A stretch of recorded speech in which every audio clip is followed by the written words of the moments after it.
اسمعك انت قلت انك تتحداني ان اتي بدليل على ايش؟ نعم.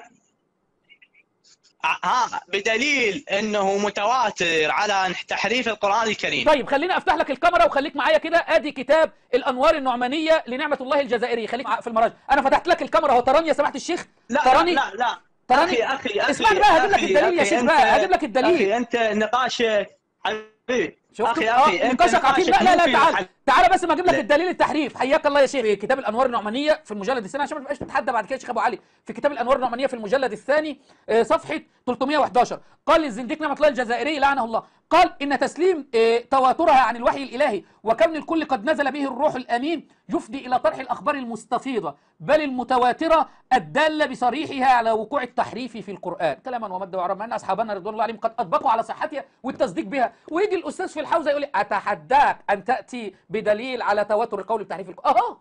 اهو